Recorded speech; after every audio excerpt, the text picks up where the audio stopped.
بنو قریظہ کا ایک یہودی تاجر ہے، نام ہے سلام بن جبیر. یہ شام آیا اور شام سے اس نے مال تجارت خریدا. ایک غلام بھی بک رہا تھا، نہ شکل اچھی تھی نہ کوئی اور ایسا اس میں ہنر نظر آتا تھا، اور بیچنے والا بھی جان چھڑا رہا تھا، گلو خراسی کر رہا تھا، تو سستا بہت بک رہا تھا. تو وہ کہتے ہیں کہ سستا ہونے کی وجہ سے میں نے کہا چلو یہ بھی خرید لیتے ہیں، کوئی تو لے لے گا، کسی کو غلام کی نوکر کی گھر میں ضرورت ہوگی. اس کا نام تھا سالم، لڑکے کا نام تھا سالم، اور خریدنے والا سلام بن جبیر قریظوی، بنو قریظہ کا بندہ تھا، یہودی تھا. اب وہ لے کے مدینے آیا، اس کا مال تجارت تو ہاتھوں ہاتھ بک گیا. اب وہ چاہتا ہے کہ میں کام سمیٹوں، قبیلے میں جاؤں، لیکن غلام کوئی نہیں خریدتا. جو آتا ہے دیکھتا ہے، کہتے ہیں نہ عقل نظر آتی ہے نہ شکل نظر آتی ہے، کیوں خریدے؟ وہ اس کے لیے گلے کا کانٹا بن گیا.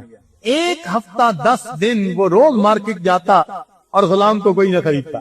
بڑا پریشان، حتیٰ کہ اس نے یہ فیصلہ کر لیا کہ جب یہ اتنا ہی نکما ہے تو میں اس کو اونی پونی قیمت پہ دے دیتا ہوں. جس دن اس نے یہ ارادہ کیا نا، تو مدینہ کی ایک جوان العمر لڑکی تھی، کنواری تھی، سبیتا اس کا نام تھا. سبیتا کہتے ہیں باوقار. وہ گزر رہی تھی اور اس نے کئی مرتبہ اس غلام کو اسی طرح بازار میں دھوپ میں کھڑے دیکھا تھا. وہ جوان بچی تھی، عورت ذات تھی، دل نرم تھا، رحم آ گیا. اس نے پوچھا سلام سے کہ اس لڑکے کو تم بیچنا چاہتے ہو؟ اس نے کہا ہاں، میں بیچنا نہیں چاہتا، میں جان چھڑانا چاہتا ہوں. کیا لوگے؟ اس نے کہا جتنے میں خریدا اور راستے میں جو اس پہ خرچ کیا، خرچہ دے دو، اسے لے جاؤ. لو جی، اس نے تھوڑی سی قیمت مانگی، سبیتا نے دے دیا اور اس لڑکے کو لے کر آ گئی. خریدتے وقت اس نے پوچھا تھا کہ یہ لڑکا ملا تھا؟ اس نے کہا یوں تھا، اور ایک ماں باپ کا بیٹا تھا اور جدا ہو گیا اور میں لے آیا. تو نرم دل لڑکی تھی، وہ سوچتی رہی کہ کتنے بچے ایسے ہوں گے جو اپنی ماں سے جدا کر دیے جاتے ہیں، یہ بھی تو کسی ماں کا بیٹا ہوگا. پتہ نہیں اس کی ماں اس کے لیے کتنا ترستی ہوگی، روتی ہوگی. اور سارا دن میں دیکھتی ہوں یہ دھوپ میں کھڑا ہوتا ہے بیچارہ، پسینہ آ رہا ہوتا ہے، پینے کو پانی نہیں، کھانے کو کوئی چیز نہیں، اس طرح اس نے اس کو رکھا ہوا ہے. تو اس نے کہا اچھا میں گھر آتی ہوں اور میں اسی کو اپنا بیٹا بنا لوں گی اور میں شادی نہیں کروں گی. ایسا نہ ہو کہ میری اولاد کے ساتھ بھی کل یہی معاملہ پیش آ جائے. سبیتا نے اس بچے کو اپنے گھر میں جیسے بیٹے کو پالتے ہیں اس طرح پالنا شروع کیا. چنانچہ بچے کو اچھی غذا ملی، محبت ملی، تو وہ تو بھوکا تھا محبت کا. اب اس کے اندر کانفیڈنس آتا گیا، اس کی گروتھ ہونی شروع ہو گئی، باڈی بھی اچھی ہوتی گئی، اس کی صلاحیتیں بھی کھلتی گئی. وہ ڈپریشن میں سے نکل آیا، تر و تازہ چہرہ ہو گیا. اتنے میں مکہ مکرمہ کا ایک قبیلہ، وہ بھی شام گیا ہوا تھا تجارت کے لیے، اس میں ابو حذیفہ ایک صاحب تھے جو تاجر تھے مکہ کا، وہ بھی گئے ہوئے تھے. انہوں نے راستے میں مدینے میں پڑاؤ ڈالا. اللہ کی شان کے ان کے سامنے سبیتا کا یہ واقعہ کسی نے بیان کیا تو ان کو سبیتا کی طبیعت اچھی لگی کہ رحم دل لڑکی ہے، اور اس نے احساس کیا انسانیت کی ہمدردی ہے. تو ایسے اخلاق والی کہاں ہوتی ہے کوئی لڑکی؟ تو اس نے دن دیکھے سبیتا کے والدین کو نکاح کا پیغام دے دیا. سبیتا کے والدین نے سوچا لو قریش میں سے تاجر ہے، آ کے پیغام دے رہا ہے. انہوں نے اس پیغام کو قبول کر لیا. اب سبیتا کا نکاح ہو گیا. نکاح کے بعد ابو حذیفہ کچھ دن مدینہ میں رہے تو وہی ان کا غلام جو ان کی بیوی کے پاس تھا. پھر ابو حذیفہ مکہ مکرمہ چلے گئے تو سبیتا بھی مکہ مکرمہ چلی اور یہ غلام بھی جہیز میں ان کے ساتھ آگے گیا. مکہ مکرمہ جا کر جب انہوں نے اپنا سامان بیچ لیا تو وہ دوست تھے حضرت عثمان غنی رضی اللہ عنہ. وہ بھی تاجر سے، وہ بھی تاجر سے، بزنس مین، ایک دوسرے کے دوست تھے. انہوں نے یہ محسوس کیا کہ میرے یہ جو تاجر دوست ہیں نا، یہ مجھ سے ملتے نہیں، کنی کترا جاتا. دوستی کا ایک تعلق ہوتا ہے. ابو حذیفہ نے سوچ لیا کہ عثمان اگر مجھے نہیں ملے گا تو میں اس کے گھر اس کو جا کے مناؤں گا، پوچھوں گا ناراض کیوں. لو جی، وہ عثمان غنی اللہ عنہ کے گھر آ گیا. عثمان غنی اللہ عنہ سے انہوں نے کہا کہ میں آپ میں کچھ ناراضگی کے اظہار دیکھ رہا ہوں، بدلے بدلے میرے سرکار نظر آتے ہیں. ان کا بھئی ہاں، اس لیے کہ میرا اور تیرا راستہ مختلف، میں کیا دوستی بڑھاؤں تیرے ساتھ. اس نے کہا کیا مطلب؟ انہوں نے کہا دیکھ 63 قرآن مجید کا معمول تھا پورے رمضان میں. الحمدللہ ہمارے اس مجمع میں کئی ایسے بھی علماء طلباء ہے جو اپنے حالات کا خط مجھے لکھتے ہیں. انہوں نے مجھے اس مرتبہ بھی لکھا ہمارا جی روزانہ ایک قرآن مجید پڑھنے کا معمول ہے. وہ زندہ موجود ہیں اس وقت.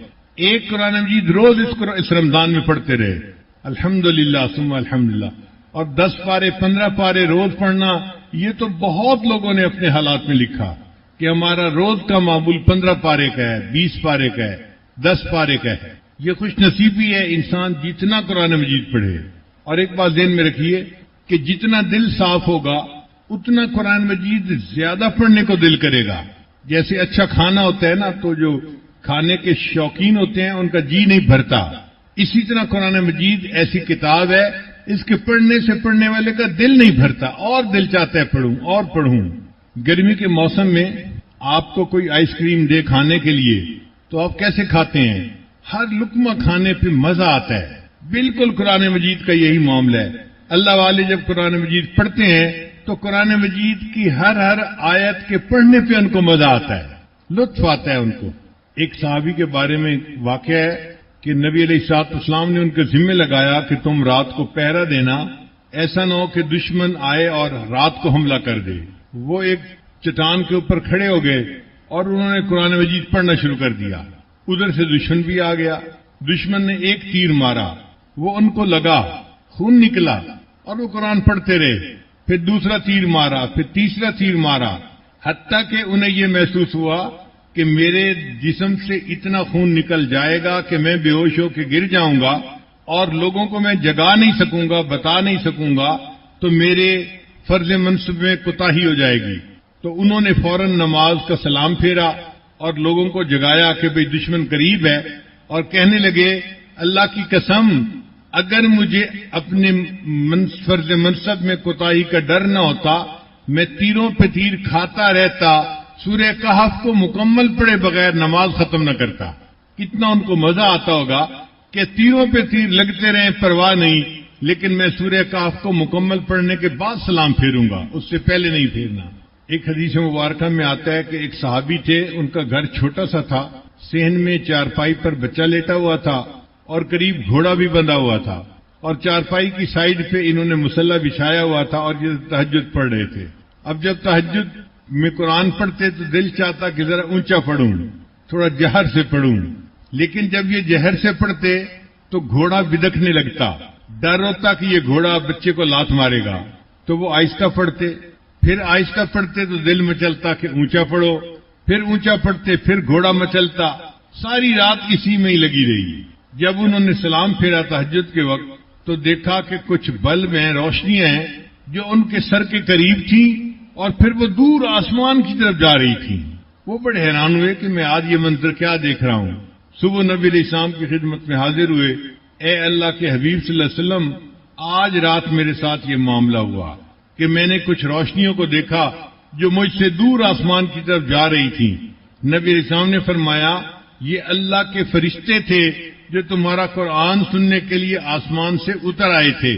اگر تم قرآن اونچا پڑھتے رہتے آج مدینے کے لوگ اپنی آنکھوں سے فرشتوں کو دیکھ لیتے۔ انسان قرآن پڑھتا ہے، اللہ کے فرشتے آسمان سے اترتے ہیں قرآن سننے کے لیے۔ تو یہ ہماری خوش نصیبی ہے، ہم قرآن مجید کی زیادہ سے زیادہ تلاوت کریں۔ قرآن مجید کا تیسرا حق ہے قرآن مجید کو یاد کرنا، یہ فرض کفایہ ہے۔ اگر کسی آبادی میں 1-2 حافظ ہوں گے تو فرض پورا ہو جائے گا سب کی طرف سے۔ ویسے دستور یہ ہے کہ ہر بچے کو آخری 3 پارے ضرور قرآن مجید یاد کروانا چاہیے۔ 28، 29 اور 30 یہ 3 پارے آسان ہیں، ہر بچہ یاد کر لیتا ہے۔ ہمارا یہ تجربہ ہے کہ جس کو بھی کہیں لڑکا ہو یا لڑکی، سب آخری 3 پارے آسانی سے یاد کر لیتے ہیں۔ اور چونکہ صورتیں چھوٹی چھوٹی ہیں، کبھی انہوں نے رمضان میں تہجد پڑھنی ہے، کبھی لیلۃ القدر میں جاگنا ہے، تو وہ لمبی تہجد بھی پڑھ سکتے ہیں۔ اور 3 پارے کے حافظ ہونے کی برکت سے ان بچوں میں نیکی بھی آ جاتی ہے۔ تو ہر بچے کو آخری 3 پارے کا تو حافظ بنانا ہی چاہیے، پکی بات۔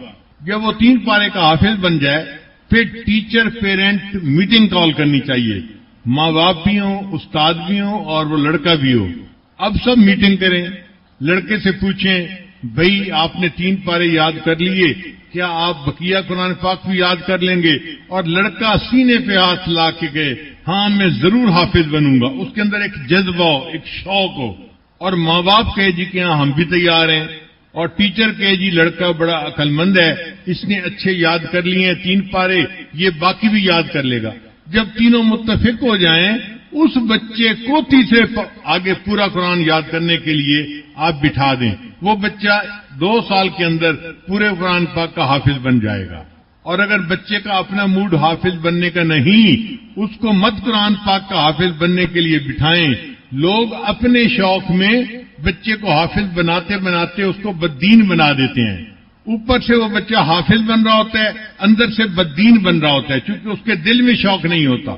تو یہ کوئی زبردستی کی بات نہیں ہے. خوشی دیا ونگا، یہ خوشی کی بات ہے. جو شوق سے بچہ بننا چاہتا ہے وہ بنے، جو نہیں بن سکتا کوئی بات نہیں، چونکہ فرض کفایہ ہے، کچھ بچوں کا بننا ضروری ہے. ہمارا یہ تجربہ ہے، ایک عام ایوریج آئی کیو لیول کا بچہ 2 سال کے اندر آرام سے قرآن مجید یاد کر لیتا ہے، اور اگر زیادہ ذہین ہو تو 1.5 سال میں بھی یاد کر لیتا ہے، 1 سال میں بھی یاد کر لیتا ہے. ہمارے پاس مدرسے میں ایک لڑکی آئی، وہ ڈبل ایم اے تھی، ایم اے جغرافی، ایم اے کیلیگرافی، اور کہنے لگی کہ میں نے حافظہ بننا ہے. تو مجھے گھر والوں نے پوچھا کہ جی چھوٹی بچیاں حافظ بنتی ہیں، اور یہ تو 26 سال کی 25 سال کی جوان بڑی لڑکی ہے، یہ کیسے بیٹھے گی ان چھوٹی چھوٹی بچیوں کے ساتھ؟ میں نے کہا آپ اس کو ترغیب دیں کہ وہ عالمہ بنے اور بخاری شریف والا کورس پڑھ لے. اس میں بڑی عمر کی بچیاں ہوتی ہیں، ان کے ساتھ یہ آسانی سے ایڈجسٹ ہو جائے گی. اس بچی نے جواب دیا جی مجھے شوق ہے حافظہ بننے کا، میں پہلے حافظہ بنوں گی بعد میں عالمہ بھی بنوں گی. ہم نے اس کو بٹھا دیا. اللہ کی شان دیکھیں جی کہ وہ بچی قرآن مجید یاد کرتی رہی 8 مہینے میں اس نے پورے قرآن مجید کو یاد کر لیا. تو 8 مہینے میں قرآن مجید کو یاد کرنے کی بھی مثالیں موجود ہیں، اور اس سے کم وقت میں بھی لوگوں نے یاد کیا. چنانچہ ہمارے ایک ساتھی ہیں لاہور کے، جامعہ اشرفیہ سے انہوں نے دور حدیث کیا. رمضان سے پہلے کا وقت تھا، وہ روزانہ لاہور سے آتے تھے اور مجھے آ کے کہتے تھے کہ حضرت مجھے سر پہ تیل لگانے کا بہت تجربہ ہے، آپ مجھے 20 منٹ دے دیا کریں، میں آپ کے سر پہ تیل لگا کے چلا جاؤں گا. اب مطالعہ کرنے والا بندہ تھکا ہوا تو ہوتا ہی ہے، تو میں اس کو 1-2 دفعہ بلایا تو میں نے محسوس کیا کہ واقعی اس کو بڑا تجربہ ہے. اس نے مجھے کہا جی کہ یہ 8-10 دن ہیں، آپ مجھے 8-10 دن اجازت دے دیں، میں جب بھی آؤں میں 20 منٹ تیل لگا کے واپس چلا جاؤں گا. میں نے کہا ٹھیک ہے. میرے ذہن میں تھا یہ بچہ مسجد میں نفلی اعتکاف کی نیت سے ٹھہرا ہوا ہے، جب میں اسے بلا لیتا ہوں یہ آ جاتا ہے اور سر پہ تیل لگا دیتا ہے. مجھے ساتھی نے کہا کہ حضرت نہیں، یہ روزانہ لاہور جاتا ہے اور پھر اگلے دن پھر لاہور سے واپس آ کے 20 منٹ تیل لگا کے پھر واپس چلا جاتا ہے. میں نے اس سے پوچھا کہ مفتی صاحب کیا ایسا ہی ہے؟ اس نے کہا جی میرے والد صاحب کی دکان ہے اور وہ مجھے چھٹی نہیں دے رہے، وہ کہتے ہیں کہ تم نے میرے ساتھ جاب کرنی ہے، تو مجھے دکان پہ بھی 8 گھنٹے والد کے ساتھ گزارنے پڑتے ہیں. میں آتا ہوں 20 منٹ تیل لگا کے پھر واپس بس پہ چلا جاتا ہوں اور باقی وقت وہاں اپنے والد کے ساتھ جاب کرتا ہوں اور پھر اگلے دن پھر آ جاتا ہوں، سونا ختم. مجھے بڑی حیرت ہوئی کہ یہ نوجوان بالکل ہی نہیں سوتا اور صرف ادھر سر پہ تیل لگاتا ہے، پھر سفر کر کے جاتا ہے اور وہاں جا کے والد کے ساتھ پھر جاب کرتا ہے. تو میں نے اسے کہا کہ ایسے کرو کہ کل جب جاؤ نا اپنے والد کے پاس، ان کو میرے سلام دینا اور کہنا کہ پیر صاحب نے سلام دیا ہے بس. اور میں نے دعا کی کہ اللہ اس کے والد کو توفیق دے کہ وہ اس بچے کو تھوڑا وقت فارغ دے دے. اللہ کی شان دیکھیں، اس نے جا کے والد صاحب کو سلام دیے تو والد صاحب نے کہا تم روز آتے جاتے ہو، تمہاری کوئی کمی کوتاہی پیر صاحب کو پتہ چل گئی ہوگی، اس لیے انہوں نے مجھے سلام بھیجے ہیں. اچھا ایسے کرو کہ تم پورا مہینہ جاؤ اور ان کے پاس اعتکاف کر لو. تو والد نے پورے رمضان کے مہینے کے اعتکاف کی اس کو اجازت دے دی. وہ بچہ بڑا خوش میرے پاس آیا، حضرت مجھے تو پورے رمضان اعتکاف کی اجازت مل گئی. میں نے کہا بہت اچھا ہے، اب آپ ایسا کریں کہ مسجد میں اعتکاف کریں اور وقت عبادت میں گزاریں.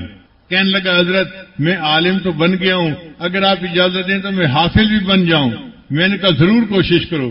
اللہ کی شان دیکھیں، اس بچے نے اسی مسجد میں قرآن مجید یاد کرنا شروع کیا اور 30 دن کے اندر پورا قرآن مجید یاد کر لیا. وہ دن میں پارا یاد کرتا تھا اور رات کو تراویح کی نماز میں سناتا تھا. 30 دن میں یاد کر لیا. میں سناتا تھا لوگوں کو کہ 30 دن میں بچے نے یاد کیا میرا بڑا بیٹا حافظ حبیب اللہ حافظ ہے. کہنے لگا ابو میں حافظ ہوں, مجھے پتہ ہے. اس نے 28 دن میں یاد کیا, 38ویں شب میں اس نے قرآن پاک مکمل پڑھ لیا تھا. تو آج کے دور کا ایک نوجوان اس زمانے میں 1 مہینے میں قرآن مجید کو یاد کر لیتا ہے, اور اس سے کم وقت میں بھی قرآن مجید کو یاد کیا گیا.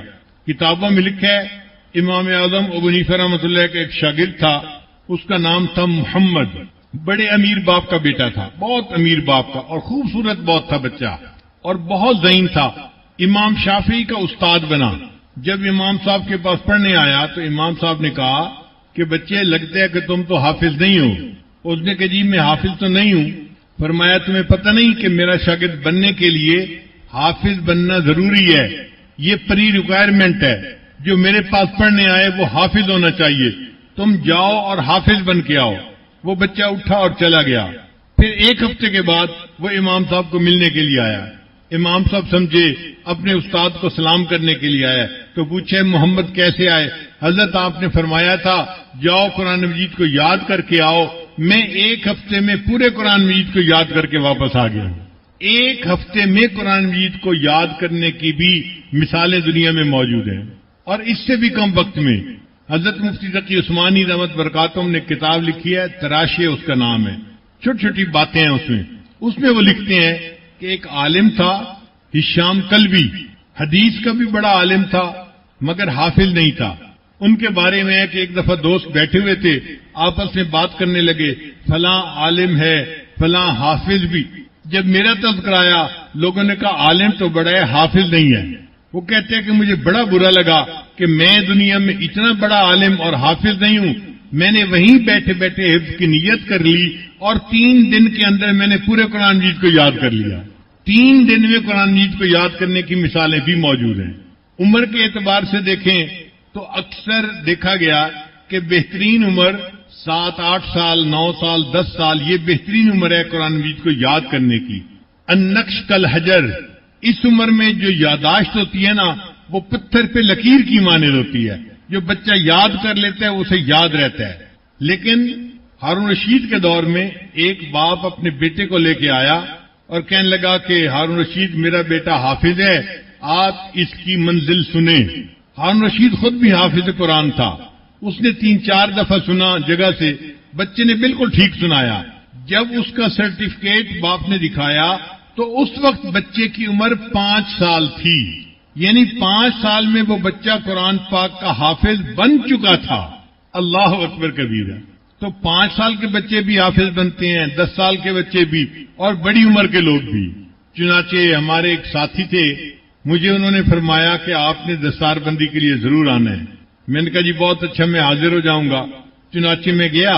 جب دستار بندی ہو رہی تھی میں نے دیکھا ان کے سر کے بال سفید, داڑھی کے بال سفید, بھویں بھی سفید, پلکیں بھی سفید, بازو کے بال بھی سفید, جسم پہ کالا بال نظر نہیں آتا تھا. میں نے ان سے پوچھا جی آپ کی عمر کیا ہوگی؟ کہنے لگے جی میری عمر اس وقت 90 سال کے قریب ہوگی.